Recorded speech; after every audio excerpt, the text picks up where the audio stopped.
Sylvain, ce matin, vous volez au secours d'Anne Hidalgo, on va comprendre pourquoi. On lui reproche d'avoir pris un jet privé pour assister à une étape du Tour au mépris des émissions de CO2. Mais qu'est-ce que c'est que cette histoire ? Vous aimez le vélo, Pierre ? Non. Moi, je l'adore. Et Anne Hidalgo aussi.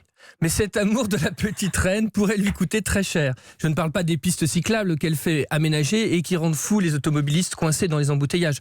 Non, le mauvais coup est venu d'un déplacement de la maire de Paris pour suivre la 16e étape du Tour de France dans les Alpes. Un aller-retour Le Bourget-Chambéry en Falcon, révélé par le Canard enchaîné. En Falcon, hein. Oui. Comment a-t-elle pu s'asseoir dans le fauteuil en cuir d'un triréacteur Pratt & Whitney qui crame 1300 litres de kérosène par heure ?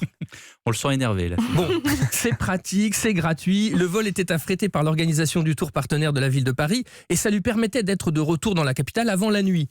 Mais Madame la maire a négligé l'essentiel, l'empreinte carbone. Ah oui. Quelle faute de la part de celle qui a prêté serment de bouter la voiture hors de Paris et de limiter la pollution et les émissions de CO2.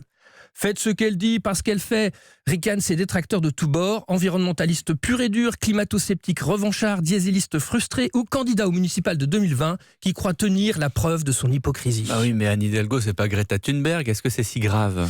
Pas de quoi fouetter un homard si vous voyez ce que je veux dire, mais quand on est responsable politique, il ne suffit plus d'être dans son bon droit.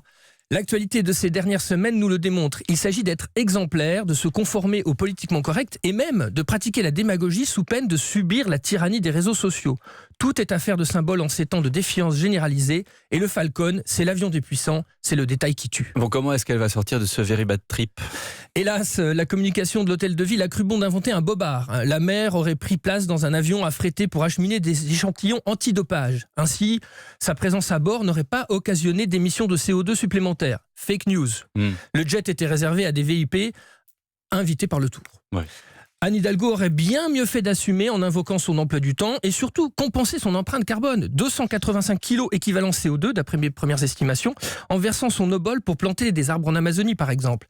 Après tout, nul n'est parfait. Greta Thunberg que vous évoquiez, la jeune lanceuse d'alerte, croyait s'en sortir en naviguant vers le sommet pour le climat de New York à bord du voilier zéro émission Malaysia 2. Raté. Les esprits chagrins lui ont déjà reproché d'opter pour une merveille technologique, propriété de la famille princière de Monaco et sponsorisée par BMW et une banque suisse. Quel scandale. Quel scandale. On peut plus rien faire. Et ils sont bons en fiction quand même à la mairie de Paris. Hein. Il y a des scénaristes. C'est très étonnant. Oui, carrément des scénaristes. version.